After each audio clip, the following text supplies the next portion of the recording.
Hello student, आज फिर लेकर आ गया हूँ आपके लिए नया टॉपिक। तो नहीं, कल नॉमेनक्लेचर पढ़ा रहा था। नॉमेनक्लेचर में कुछ नाम लिखा दिए थे, कुछ रह गए थे, वो अभी आपको और दिखाऊंगा। और उसके बाद में फिर जब वो बाइडेंटेट लिगेंड इस्तेमाल करते हैं तब क्या करते हैं वो बताऊंगा। तो देखिए, कुछ नाम हैं लिखे हुए बोर्ड के ऊपर, उनके हम लोग IUPAC नेम लिखने की कोशिश करते हैं।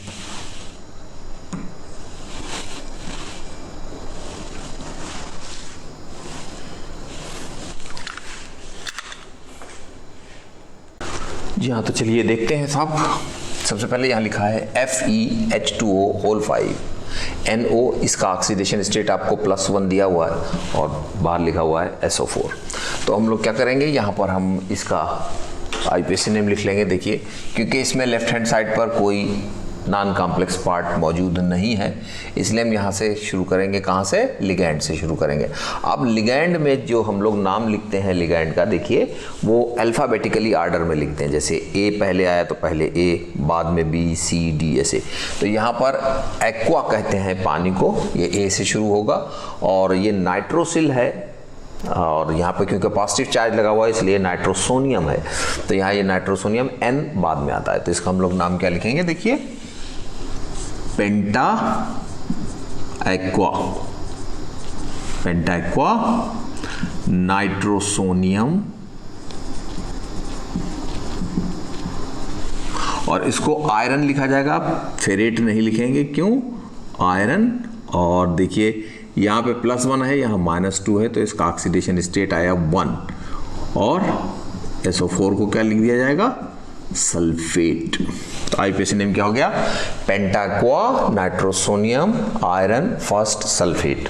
ये इसका IUPAC नेम है। यहाँ पर इसका ऑक्सीडेशन स्टेट जो है वो 1 है, ध्यान रखिएगा, है ना। उसके बाद यहाँ देखिए, फिर ABCD पढ़िए। पहले A आएगा, A आएगा। अब इसमें एक्वा है और ये अमीन है, तो दोनों में AA आ रहा है। अब क्या करें, अल्फाबेटिकल आर्डर जो है पहले देखेंगे, Q पहले आता है या M पहले आता है। तो पहले M आएगा, तो इसका IUPAC नेम क्या लिखा जाएगा? पेंटा अमीन,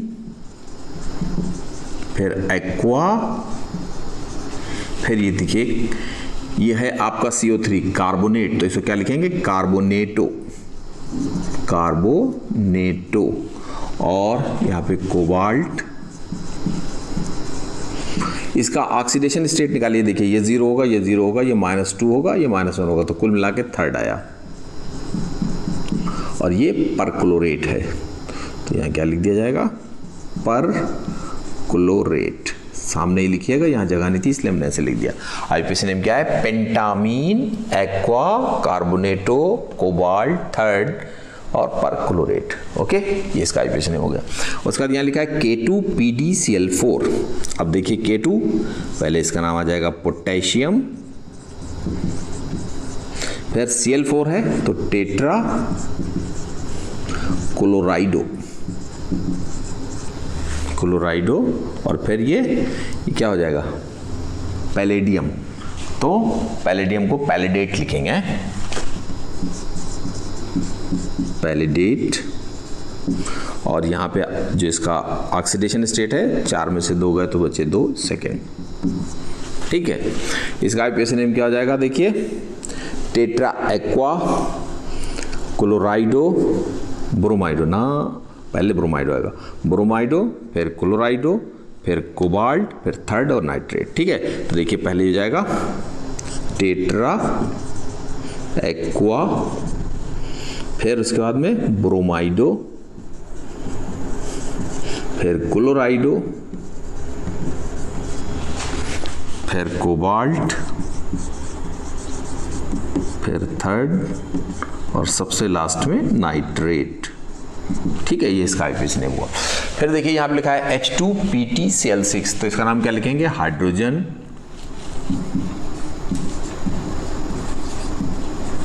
फिर हेक्साक्लोराइडो,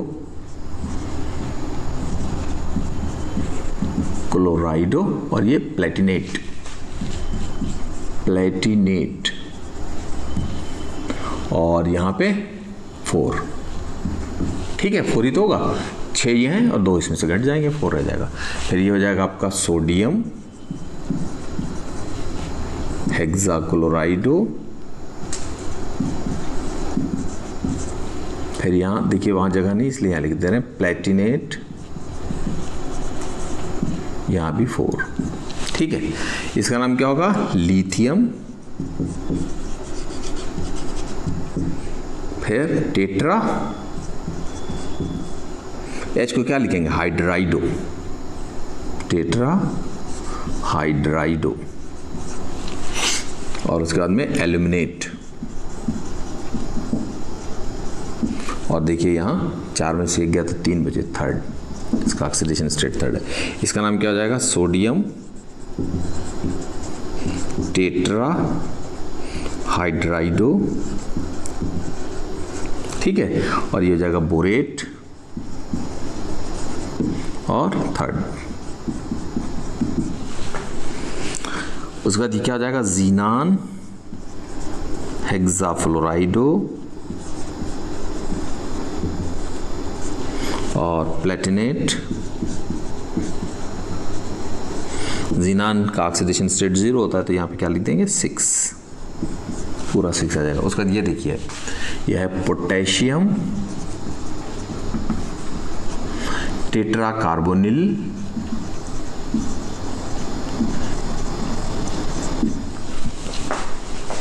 कोबाल्ट 1, फर्स्ट आ जाएगा। ठीक है, समझ में आई बात या नहीं?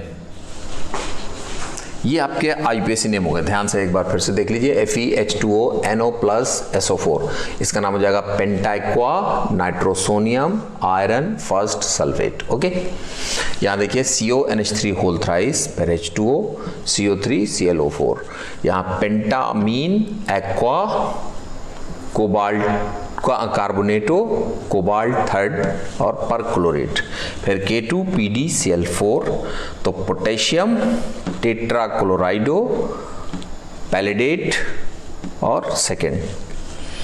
उसके बाद में यहाँ क्या है? COH2O होल 4 ClBrNO3, तो हो जाएगा tetraaqua bromido chlorido cobalt third nitrate. Okay, यह है आपका H2PtCl6 hydrogen hexachlorido platinate 4, Na2PtCl6 sodium hexachlorido platinate 4, LiAlH4 lithium tetrahydrido aluminate third, NaBH4 sodium tetrahydrido borate third, XePtF6 xenon hexafluorido platinate 6। उसके बाद में KCOCO4 हो जाएगा पोटेशियम टेट्रा कार्बोनिल और cobalt first. ये इसका आईपीएसी नेम है। तो क्लियर हुई बात आप लोगों को? ठीक है, ये इनके आईपीएसी नेम हुए। आप जल्दी से इनका एक स्क्रीनशॉट ले लीजिए, हम पढ़ते हैं 1 2 3। ओके,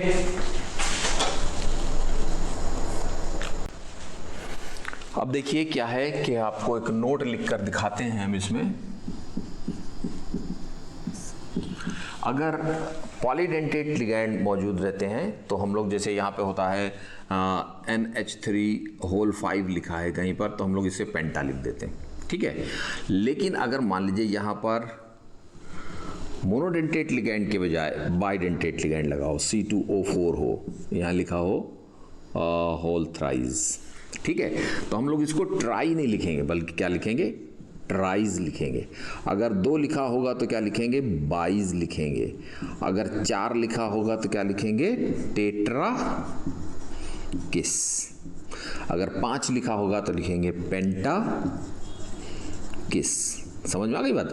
क्या है कि अगर बाइडेंटेट ट्राइडेंटेट यानी पॉलीडेंटेट लिगैंड मौजूद होगा कोऑर्डिनेशन कंपाउंड में सेंट्रल मेटल एटम के साथ लगा हुआ, तो हम लोग वहां पर एक दूसरे नाम से पुकारते हैं। अगर 2 लगे हैं तो बाइज, 3 लगे हैं तो ट्राइज, 4 लगे हैं तो टेट्राकिस, 5 लगे हैं तो पेंटाकिस, इस तरह से लिखते हैं।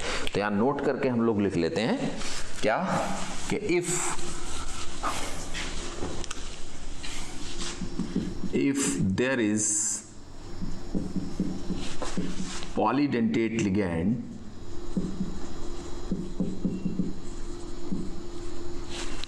are attached with the central metal atom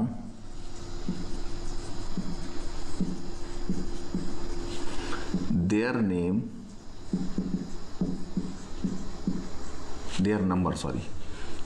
number is written as bis, tris, tetrakis, pentakis, etcetera. Okay, ऐसे करके लिखा जाएगा। अब देखिए हम आपको दिखाते हैं कि कैसे। जैसे यहाँ लिखा है FeC2O4 होल थ्राइस और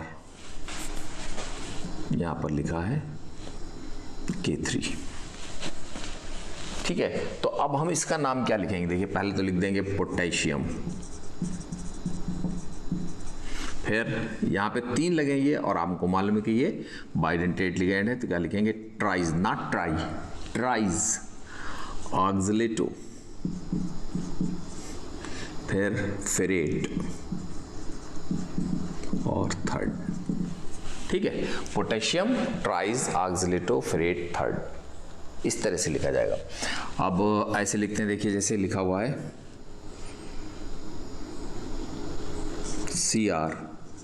CrEn whole thrice Cl3। EN आपको बताया था क्या है? एथिलीन डायमीन, है ना। अगर इसका भी IUPAC लिखेंगे तो इथेन 1,2 डायमीन करके लिख देंगे। देखिए हम आपको दोनों तरह से इसका नाम लिख के दिखा रहे हैं। ये क्या हो जाएगा? ट्राइज, और ब्रैकेट में इसे लिख दें एथिलीन डायमीन। ठीक, फिर उसके बाद में क्रोमियम थर्ड क्लोराइड। बहुत से बच्चे कहेंगे कि यहाँ पर थर्ड कैसे आया, आप बताइए, हमारी समझ में नहीं आया। देखो बहुत आसान है, यहाँ पर ये Cr है प्लस En, क्योंकि एक मॉलिक्यूल है इसलिए इसका oxidation state 0 into 3 plus Cl का -1 होता है इंटू 3 इजिकल टू 0। तो अब जब आप इसको निकालोगे तो क्या हो जाएगा? Cr का 3 आ जाएगा, देखिए तो हो गया 0, और यहाँ पे -3 उधर जाएगा तो +3 हो जाएगा, तो क्या हो गया? Cr का ऑक्सीडेशन स्टेट +3 आया, वही लिखा हुआ है ये। ठीक है, इसको हम लोग ऐसे भी देखो लिख सकते हैं, कहीं कहीं पर ऐसे लिखा होता है, आप लोग गलत मत समझिएगा। ट्राइज इथेन 1,2 डायमीन, ये इसका IUPAC नेम लिख देते हैं ना। और उसके बाद में क्रोमियम थर्ड क्लोराइड। ठीक है, अब एक नाम, एक तरह का नाम हम आपको और बताएं जिसके अंदर एक से ज़्यादा कोऑर्डिनेशन स्फीयर मौजूद होंगे, तब हम लोग उसका IUPAC नेम कैसे लिखेंगे। देखिए मान लीजिए कि यहाँ पर 2 आपको कोऑर्डिनेशन स्फीयर दिए हुए हैं। यहाँ लिखा है PtH2O होल 6 और यहाँ लिखा हुआ है Cr, यहाँ Fe है, सॉरी Fe, और CrCn होल 6, ऐसे करके लिखा हुआ है। ठीक है, तो अब हम लोग क्या करेंगे? पहले इसका नाम लिख लेंगे, बाद में इसका नाम लिख लेंगे। ऑक्सीडेशन स्टेट कैसे निकालते हैं? इन दोनों को आप XX मान लीजिए, यहाँ पर 6 आएगी, 2x बराबर 6 आ जाएगा। देखो जैसे यहाँ पे है, इसको भी आपने x मान लिया, प्लस H2O का 0 इंटू 6 प्लस Cr, इसको भी x मान लिया, प्लस Cn का -1 इंटू 6, टोटल पे कोई चार्ज नहीं इसलिए 0। ठीक है, तो x यानी 2x minus 6 equal to 0, x equal to कितना आ गया? 3, तो 1 इसमें लग जाएगा और 1 इसमें लग जाएगा, 3 दोनों का। अब IUPAC नेम क्या लिखेंगे? देखिए ध्यान से देखिए, हेक्सा एक्वा आयरन, क्योंकि ये पॉजिटिव है इसलिए इसका नाम आयरन लिखा जाएगा, फेरेट नहीं लिखा जाएगा। तो ध्यान कर, आपको कैसे पता है कि ये पॉजिटिव है? यहाँ पे जब पहले हम लोग ब्रैकेट लिखते हैं कोऑर्डिनेशन स्फीयर तो वो हमेशा पॉजिटिव होता है, दूसरा कोऑर्डिनेशन स्फीयर जो है वो निगेटिव होता है। तो यहाँ पे क्या हो जाएगा? हेक्सा एक्वा आयरन थर्ड, और उसके बाद में हेक्सा साइनाइडो, हेक्सा साइनाइडो क्रोमेट थर्ड, ये इसका IUPAC नेम हो गया। ठीक है, जल्दी से इसका भी एक स्क्रीनशॉट मारिए, फिर आगे चले। 1 2 3।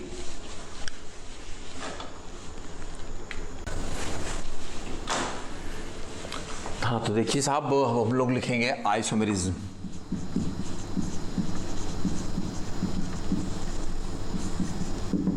ध्यान से देखिएगा, खूब अच्छे से पढ़िएगा ध्यान से, और अभी पता चलेगा कि आइसोमेरिज्म क्या होती है। मान लीजिए एक कंपाउंड है जिसका मॉलिक्यूलर फार्मूला दिया है PT NH3 Br2 Cl2, ऐसा करके लिखा हुआ है। ठीक है, कोई दिक्कत तो नहीं है। इसको हम देखिए दो तरह से लिख सकते हैं। इसको हम इस तरह से लिखते हैं और इसको इस तरह से भी लिख सकते हैं, PT NH3 Cl2 और Br2। कोई प्रॉब्लम? कोई प्रॉब्लम नहीं। दोनों में एक प्लेटिनम यहाँ, एक प्लेटिनम यहाँ, 4 अमोनिया यहाँ, 4 अमोनिया यहाँ, 2 Cl यहाँ, 2 Cl यहाँ, 2 Br यहाँ, 2 Br यहाँ। लेकिन जब हम यहाँ पर इसको लिखते हैं ऐसे, तो देखिए क्योंकि इसके अंदर Cl बाहर है, यानी नॉन कॉम्प्लेक्स पार्ट है, और इसके अंदर Br जो है वो नॉन कॉम्प्लेक्स पार्ट है, इसलिए इसकी प्रॉपर्टी जो है वो बदल जाएगी। तो हम लोग क्या कहते हैं, ऐसे कोऑर्डिनेशन कंपाउंड जिनके मॉलिक्यूलर फार्मूले सेम होते हैं लेकिन उनकी प्रॉपर्टीज जो है वो डिफरेंट होती हैं, उन्हें हम लोग क्या बोलते हैं, आइसोमर्स कहते हैं। And the phenomenon is known as isomerism. फिर से एक बार सुन लीजिए, ऐसे कोऑर्डिनेशन कंपाउंड्स जिनके मॉलिक्यूलर फार्मूले सेम होते हैं लेकिन उनकी प्रॉपर्टीज डिफरेंट होती हैं, क्या कहलाते हैं, आइसोमर्स कहलाते हैं। And the phenomenon is known as isomerism. तो हम लिखते हैं, आप लोग सुनिए इंग्लिश में, the coordination compounds having same molecular formulae but different properties are called isomers and the phenomenon is known as isomerism। हम लिख दे रहे हैं साहब यहाँ पे कि the coordination compounds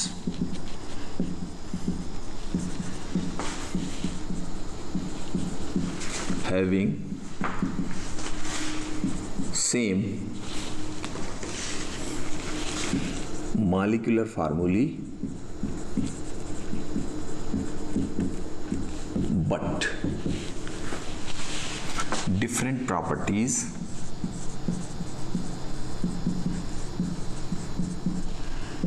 are called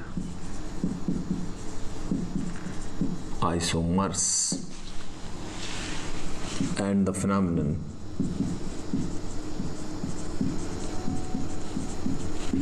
is known as isomerism। ठीक, फिर क्या लिखेंगे, isomerism is of following types। पहली है स्ट्रक्चरल आइसोमेरिज्म,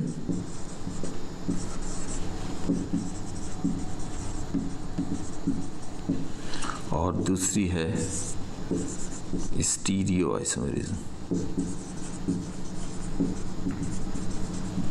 स्ट्रक्चरल आइसोमेरिज्म और दूसरी स्टीरियो आइसोमेरिज्म। फिर से एक बार देख लीजिए, the coordination compounds having same molecular formulae but different properties are called isomers and the phenomenon is known as isomerism। isomerism is of following types, पहली structural isomerism है और दूसरी स्टीरियो आइसोमेरिज्म है। ओके, अब जरा जल्दी से एक शॉट ले लीजिए, इसका स्क्रीनशॉट। 1 2 3। तो पहली है स्ट्रक्चरल आइसोमेरिज्म। देखिए स्ट्रक्चरल आइसोमेरिज्म क्या होगी, जैसे हम हैं, आप हैं, अपने हाथ पैरों को जहाँ से लगे हैं वहाँ से लगे रहने दीजिए, और कभी कभी इत्तेफाक से ऐसा कर दें अगर कि हम यहाँ से ये हाथ हटा के, तो स्ट्रक्चर सेम है, चाहे आप इसको यूँ करिए, यूँ हटाइए, कुछ भी करिए, लेकिन स्ट्रक्चर सेम रहेंगे। लेकिन अगर ऐसा किया जाए कि इस यहाँ से हाथ को हटाकर इस जगह पर लगा दिया जाए, तो इसका मतलब स्ट्रक्चर जैसा इंसानों का होता है उससे कुछ बदल गया, डिफरेंट हो गया। तो हम लोग क्या बोलते हैं कि ऐसे आइसोमर्स तो आपको मालूम है कि जिनके मॉलिक्यूलर फार्मूले सेम होते हैं उनको हम लोग आइसोमर्स कहते हैं। ऐसे आइसोमर्स जिनके स्ट्रक्चर डिफरेंट होते हैं वो स्ट्रक्चरल आइसोमर्स कहलाते हैं। And the phenomenon is known as structural isomerism. फिर से एक बार सुनिए, the isomers having Different structures are called structural isomers and the phenomenon is known as structural isomerism. तो definition लिखता हूं, the isomers having the difference in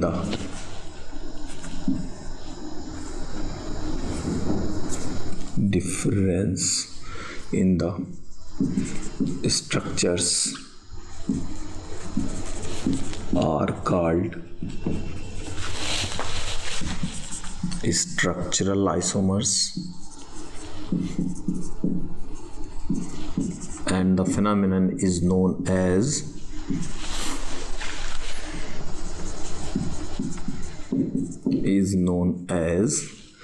structural isomerism. फिर क्या बात है कि structural isomerism is of following types. देखिए वैसे 7 टाइप की होती है लेकिन आपके यहाँ 4 टाइप्स की कोर्स में. Structural isomerism is of following types. Number first, ionization isomerism.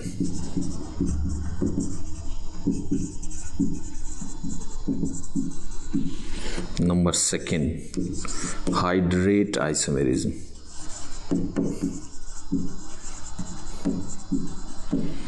Number third,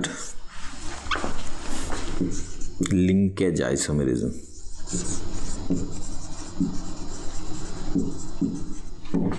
And number fourth, coordination isomerism.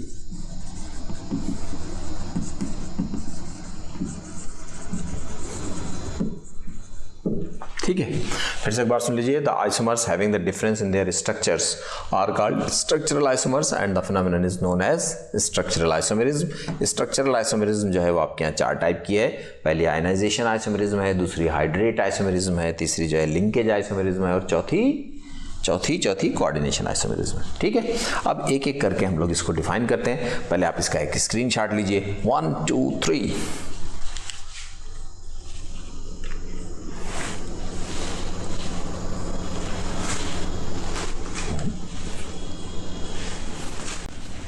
Ionization isomerism क्या होती है? देखिए, ऐसे आइसोमर्स जिनका मोड ऑफ आयनाइजेशन जो है वो डिफरेंट होता है उनको हम लोग आयनाइजेशन आइसोमर्स कहते हैं and the phenomenon is known as ionisation isomerism. तो क्या है मोड ऑफ आयनाइजेशन डिफरेंट होने के मतलब क्या है? पहले हम एग्जांपल लिख देते हैं और उसके बाद आपकी समझ में आ जाएगा. जैसे यहाँ लिखा, अभी हमने थोड़ी देर पहले लिखा था PTNH3 4Cl2Br2. अगर आप इसे आयनाइज कराओगे तो क्या होगा कि आपको मिलेगा PTNH3 प्लस, यहाँ पे 2 पॉजिटिव चार्ज आ जाएगा, प्लस 2Br नेगेटिव. ठीक है, और दोबारा एक दूसरा है isomer PTNH3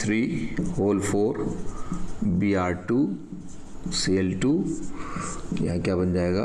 PTNH3 2 positive plus 2Cl negative. तो ये दोनों आइसोमर्स जो हैं ये एक दूसरे के आयनाइजेशन आइसोमर्स कहलाएंगे. क्यों?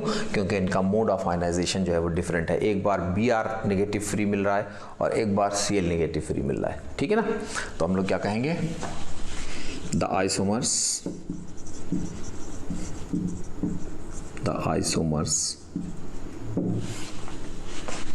having different mode of ionization are called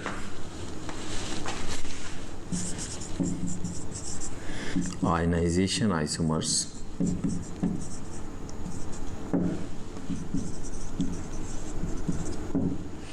and the phenomenon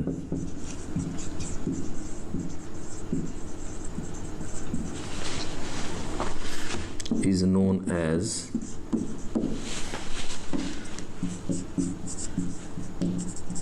ionization isomerism. तो यहाँ पर आपको कभी कभी ऐसा होता है, फॉर एग्जाम्पल करके यहाँ लिख देंगे, कभी कभी ऐसा होता है कि यहाँ पर आपसे ये पूछ लिया जाता है कि इन दोनों आइसोमर्स में किस तरह की आइसोमेरिज्म पाई जा रही है, तो फ़ौरन खट से बता देंगे हम लोग, कोई दिक्कत ही नहीं होगी कि इसके अंदर कौन सी आयनाइजेशन आइसोमेरिज्म मौजूद है। ठीक है, चलूँ आगे। दूसरी आइसोमेरिज्म है आपकी हाइड्रेट आइसोमेरिज्म। इसको मिटा देते हैं, आप इसका स्क्रीनशॉट ले लो, 1 2 3 और रब कर दिया इसको।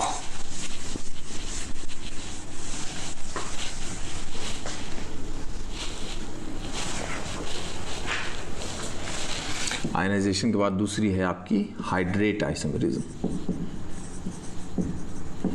Hydrate isomerism. हाइड्रेट आइसोमेरिज्म कौन सी होती है? ऐसे आइसोमर्स जिनमें वाटर मॉलिक्यूल लिगैंड की तरह भी एक्ट करता है और क्रिस्टलाइन वाटर की तरह भी एक्ट करता है, उनको हम लोग क्या बोलते हैं? हाइड्रेट आइसोमर्स कहते हैं। तो कैसे, हम यहाँ पे पहले एक एग्जांपल ले लेते हैं, CrH2O6Cl3। देखिए यहाँ पर जितने भी वाटर मॉलिक्यूल हैं वो प्योर लिगैंड है, यहाँ पर कोई भी वाटर मॉलिक्यूल जो है वो क्रिस्टलाइन वाटर नहीं है। और इसको अगर हम लोग यूँ लिखें, CrH2O5Cl2 यहाँ पर एक वाटर मॉलिक्यूल जो है वो किसकी तरह एक्ट कर रहा है? क्रिस्टलाइन वाटर की तरह एक्ट कर रहा है। और देखिए जब हम इसका आईयूपीएसी नेम लिखेंगे तो आईयूपीएसी नेम भी इसका अजीब ढंग से लिखा जाता है, हम आपको दिखा रहे हैं। इसका नाम क्या होगा? पेंटा एक्वा क्लोराइडो क्रोमियम थर्ड क्लोराइड और हाइड्रेट। यहाँ पे एक वाटर मॉलिक्यूल है तो हाइड्रेट, दो होते तो डाईहाइड्रेट, तीन होते तो ट्राईहाइड्रेट, है ना, इस तरह से करके लिखते हैं। ये इसका आईयूपीएसी नेम है। तो अब हम लोग इसका जो डेफिनेशन लिखेंगे वो क्या लिखेंगे कि ऐसे कोऑर्डिनेशन कंपाउंड जिनमें वाटर मॉलिक्यूल लिगैंड और क्रिस्टलाइन वाटर दोनों की तरह एक्ट कर सकता है, उसे हम लोग क्या बोलते हैं? हाइड्रेट आइसोमर्स कहते हैं। And the phenomenon is known as hydrate isomerism. तो लिख दें, the isomers in which water molecule act as ligand as well as crystalline water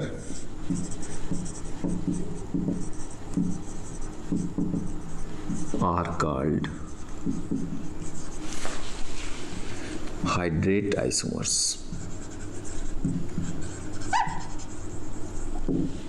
And the phenomenon is known as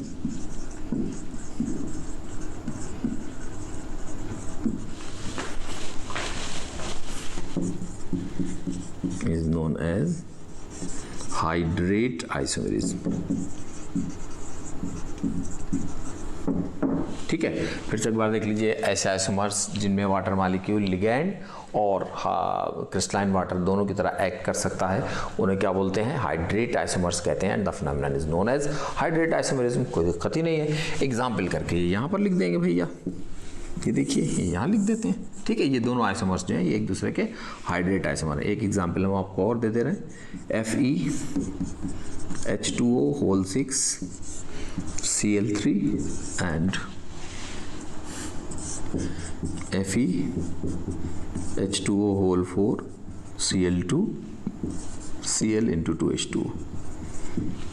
देखिए इसका नाम तो आप लिख लेंगे, hexa aqua iron third chloride. तो बहुत आसान है, यहाँ देखिए ये होगा टेट्रा एक्वा डाई क्लोराइडो आयरन, फिर थर्ड क्लोराइड, और इसको क्या लिखेंगे? Dihydrate.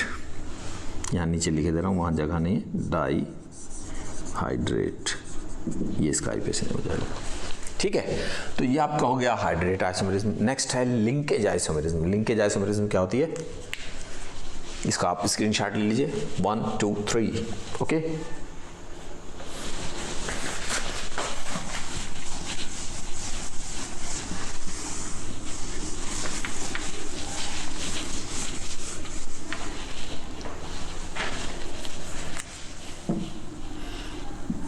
Linkage isomerism. Linkage isomerism क्या होती है? देखिए, हमने अभी आपको जब लिगेंड्स पढ़ाए थे तो उसमें आपको एक एम्बिडेंट लिगेंड भी बताया था। एम्बिडेंट लिगेंड कौन से होते हैं? जिसके अंदर दो डोनर एटम होते हैं। होते वो मोनोडेंटेट लिगेंड ही है, लेकिन उनके अंदर डोनर एटम कितने होते हैं? दो होते हैं, ठीक है ना। तो यहाँ पर मान लीजिए आपने NO2 ले लिया। NO2 जो है वो एक एम्बिडेंट लिगेंड है। क्यों? क्योंकि इसके अंदर ऑक्सीजन जो है वो डोनर की तरह एक्ट कर सकता है और नाइट्रोजन जो है वो भी डोनर की तरह एक्ट कर सकता है। जब किसी भी कंपाउंड में एक एम्बिडेंट लिगेंड मौजूद रहेगा तो वो दो तरह के यानी मोड ऑफ लिंकेज शो करेगा, ठीक है। जब दो तरह का मोड ऑफ लिंकेज शो करेगा तो दो तरह के कंपाउंड बन जाएंगे, वही आइसोमर्स हो गए। तो ऐसे आइसोमर जिनमें एम्बिडेंट लिगेंड मौजूद रहता है उनको हम लोग क्या बोलते हैं? लिंकेज आइसोमर्स कहते हैं। And the phenomenon is known as linkage isomerism. देखिए यहाँ पर पहले एग्जाम्पल दिखाएं ताकि आपको समझ में आए। जैसे यहाँ लिखा हुआ है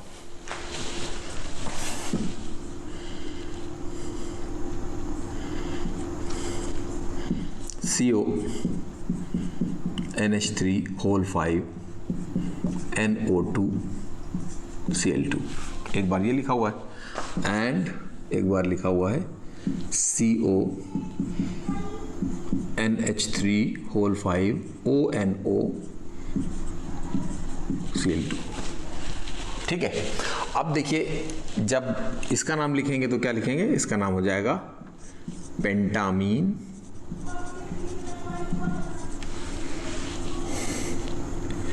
एन नाइट्राइटो। एन नाइट्राइटो क्यों लिखे हैं? क्योंकि इससे एन जो है वो जुड़ा हुआ है कोबाल्ट से।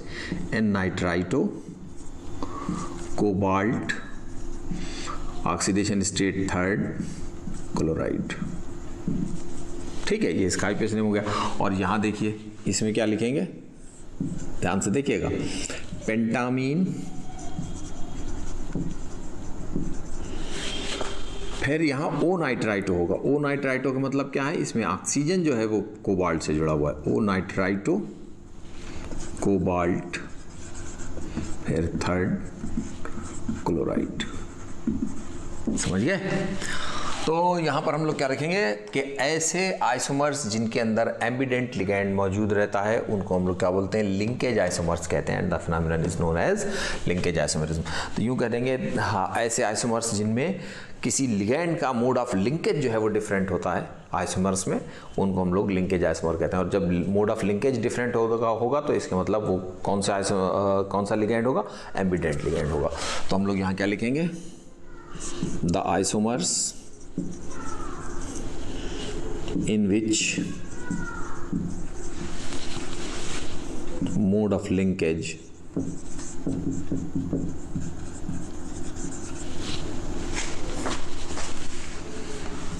of a ligand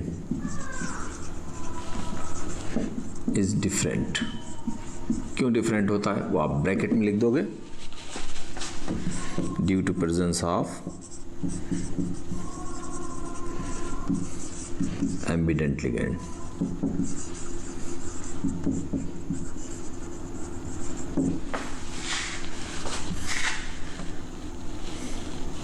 are called linkage isomers and the phenomenon is known as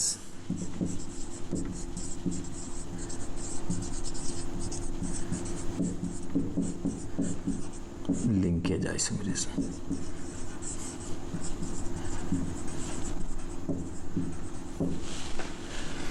for example ये उतार दीजिए, ठीक है, कोई दिक्कत तो नहीं है। तो इस तरह से आपका लिंकेज आइसोमेरिज्म भी हो गया। लास्ट आपके आइसोमेरिज्म है कोऑर्डिनेशन आइसोमेरिज्म। देखिए अब कोऑर्डिनेशन आइसोमेरिज्म क्या होती है।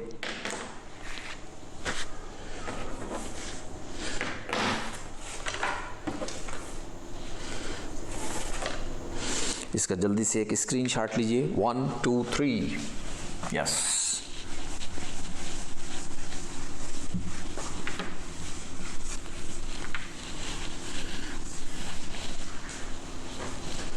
अगली है आपकी कोऑर्डिनेशन आइसोमेरिज्म।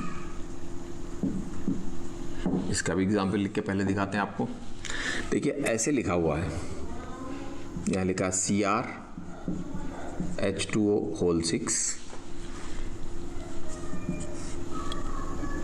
और यहाँ लिखा है FeCN होल 6। ठीक है, अब ये तो एक आइसोमर हो गया। और दूसरा कंपाउंड हम ऐसा करें कि CN की पोजीशन इधर लगा दीजिए Cr के साथ और H2O को Fe के साथ लगा दीजिए, तो क्या हो जाएगा यहाँ पे CrCN होल 6 FeH2O होल 6। बस ये दोनों एक दूसरे के कोऑर्डिनेशन आइसोमर हो गए। तो हम लोग क्या बोलेंगे, ऐसे आइसोमर्स जिनमें लिगैंड की पोजीशन जो है वो कोऑर्डिनेशन स्फीयर में डिफरेंट होती है, उनको हम लोग क्या बोलते हैं, कोऑर्डिनेशन आइसोमर्स कहते हैं। And the phenomenon is known as coordination isomerism. The isomers having the difference in the position of ligand in the coordination spheres are called coordination isomers and the phenomenon is known as coordination isomerism। ठीक है, the isomers having the difference in the position of ligands in the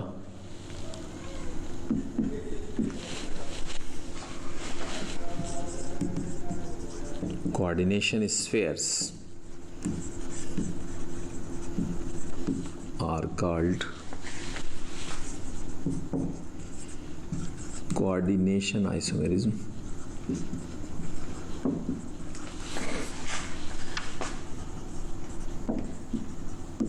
and the phenomenon is known as coordination isomerism।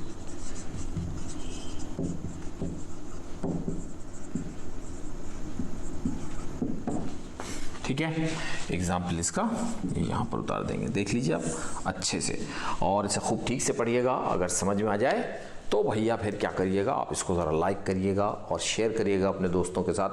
हर दिन इसी तरह का एक video हम लाते रहेंगे आपके लिए और आप इसी तरह से पढ़ते रहिए।